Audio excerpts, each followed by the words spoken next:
नमस्कार दोस्तों, फिर से एक बार आपका स्वागत है हमारे यूट्यूब चैनल पे जिसका नाम है दी फाइनल ट्रूथ। आज हम दी फाइनल ट्रूथ टॉक्स का अगला एपिसोड करने वाले हैं। पिछले एपिसोड में हमने जहाँ पे ये सब्जेक्ट छोड़ा था वहीं से आगे इस पे बात करेंगे। पिछले एपिसोड में हमने बात की थी तालिबान पे। तालिबान का उदय कब और कहाँ और कैसे हुआ, कौन था उसके पीछे जिम्मेदार। थोड़ा देखा हमने अफ़गानिस्तान का इतिहास। तालिबान के उदय में ब्रिटेन, रशिया, अमेरिका, इन सब का क्या था हाथ। इन सब बातों पे हमने उस एपिसोड में बात की थी। अगर आपने वो एपिसोड नहीं देखा है तो यहाँ ऊपर दिए गए लिंक पे क्लिक कीजिए और वो पूरा एपिसोड देख लीजिए। उसके अगले हिस्से में आज हम बात करने वाले हैं तालिबान के अगले अध्याय पर। देखिए, ये टॉपिक इतना इम्पोर्टेंट क्यों है ये मैं बताता हूँ। तालिबान अफ़गानिस्तान एक ऐसी जगह पे है जहाँ से पूरे दुनिया पे कंट्रोल हो सकता है, या फिर वो एक रास्ता है, एक ज़रिया है, और उस पर इस वक्त दहशतवादी संगठनों का हाथ है या उनके कब्जे में है, जिसका नाम है ये तालिबान। अब अगली कड़ी में जो नए अपडेट आ रहे हैं उनमें हमें कुछ पता चल रहा है।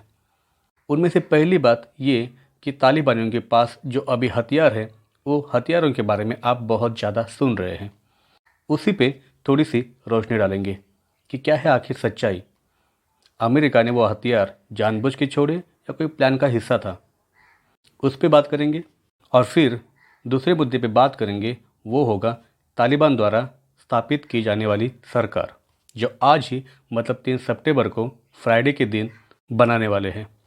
उस पर भी बात करेंगे। तो वीडियो को अंत तक देखिए, बहुत ही अच्छी जानकारी आपको मिलने वाली है। तो चलिए फिर शुरू करते हैं आज के हमारे इस वीडियो को। जैसा कि मैंने कहा, हम आज पहले मुद्दे पे बात करेंगे, वो है तालिबानों के हाथ में जो आज हथियार है उन हथियारों के बारे में। पिछले एक हफ्ते में आपने बहुत सारे न्यूज़ चैनल्स, न्यूज़पेपर्स, यूट्यूब, इस सब के द्वारा ये हर बार सुना होगा कि अमेरिका ने कई सारे हथियार छोड़ गए, उनसे छूट गए, वो ले जाना भूल गए या जल्दबाजी में उनसे वो रह गए। ये बातें आपको बार बार TV news, TV channels, YouTube के द्वारा बार बार बताई जा रही है, लेकिन क्या इसमें ज़रा से भी सच्चाई होगी? आपको वही बताया जा रहा है जो उनको बताने को कहा जा रहा है।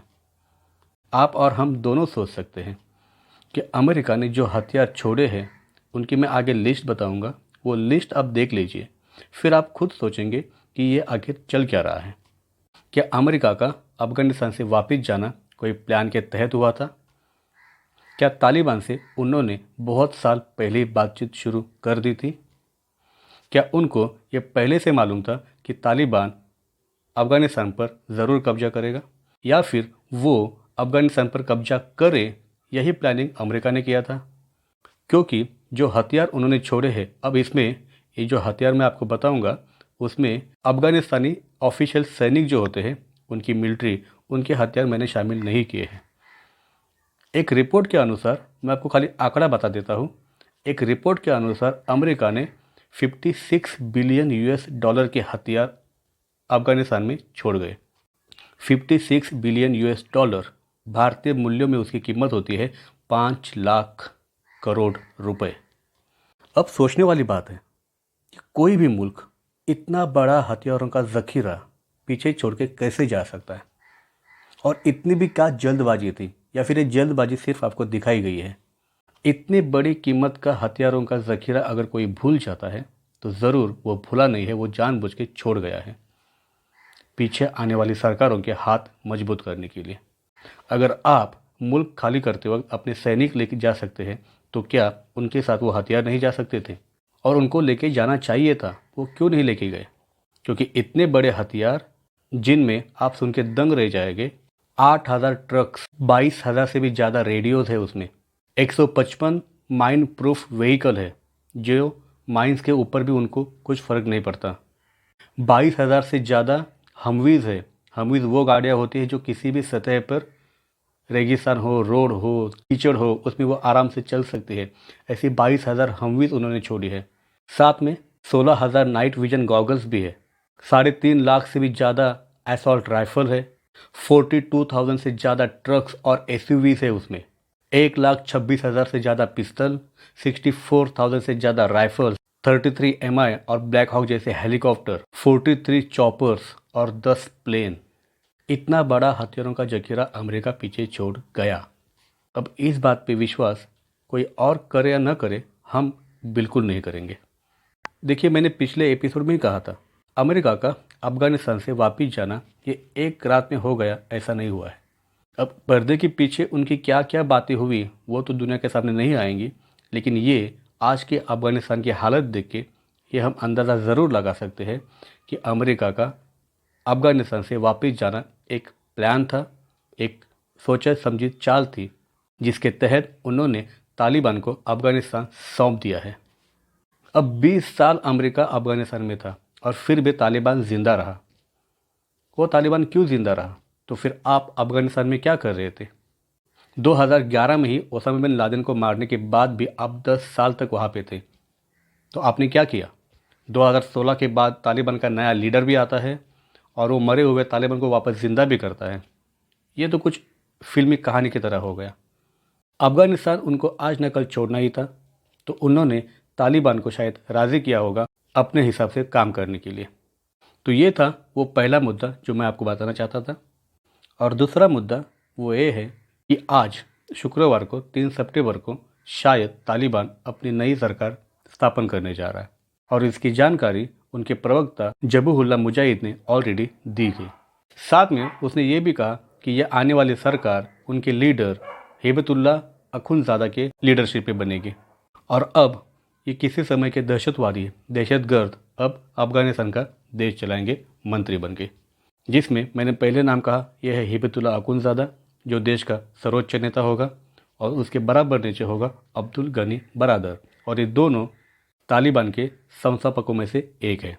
उसमें से एक तो मुल्ला उमर के साथ तालिबान बनाने में कार्यरत था, वो है अब्दुल गनी बरादर, और उसके बाद सकउल्लाह, अब्दुल बाकी, सदर इब्राहिम, गुल आगा, मुल्ला शिरीन, हमदुल्ला नोमानी, नजीबुल्लाह, इन जैसे दहशतवादी अब वहाँ पे अर्थ मंत्री, शिक्षा मंत्री, संस्कृति मंत्री, सूचना मंत्री बनेंगे। तो फिर सवाल आता है कि क्या तालिबान का अफगानिस्तान पर कब्जा जायज़ था? वो जायज़ हो या ना हो, लेकिन आज के दौर में, आज के समय में तालिबान अफगानिस्तान पर कब्जा कर चुका है, जिसमें आप या फिर और कोई भी देश कुछ नहीं कर सकता। तो अब देर सवेर भारत ने भी तालिबान के साथ बातचीत शुरू कर दी है। परसों ही 2 दिन पहले, शायद 31 अगस्त या फिर 1 सितंबर को, कतर के भारतीय दूतावास ने तालिबान के राजकीय शाखा के सह प्रमुख मोहम्मद अब्दुल स्टानकज़ाई के साथ बातचीत की है और साथ में यूएन में एक प्रस्ताव पर भी भारत ने साइन कर दिया है, जिसमें तालिबान को आगे सरकार कैसे चलानी है इसके निर्देश दिए गए हैं। और उस प्रस्ताव पर भारत की सिग्नेचर, इसका मतलब ये है कि हमने तालिबान को ऑफिशियल मान्यता दी है। अब चाहे अफगानिस्तान पर ये दहशतवादी मंत्री बने या फिर कोई और, हमें उनको मान्यता देनी पड़ी है और ये हमारी हार है, क्योंकि एक तरफ जहां अमेरिका वापस जा रहा था, दोहा में तालिबानियों के साथ बातचीत कर रहा था, उस समय हम छाती ठोक के ये कह रहे थे कि जो भी अफगानिस्तान पर बंदूक के दम पर राज करेगा उनके साथ हम कभी संबंध नहीं रखेंगे, और आज हमको उन्हीं के साथ बातचीत करनी पड़ रही है। और ये हमारे अंतर्राष्ट्रीय नीतियों में गलत निर्णय लेने की मानसिकता को दर्शाता है। तो यही 2 मुद्दे आज मैं आपके सामने लेकर आया था। आपको वीडियो कैसा लगा ये प्लीज़ हमें कमेंट में बताइए। अच्छा लगा हो तो प्लीज़ उसे लाइक करिए और अपने दोस्तों के साथ शेयर भी कीजिए। मुझे दीजिए इजाज़त, मिलेंगे अगले एपिसोड में। धन्यवाद।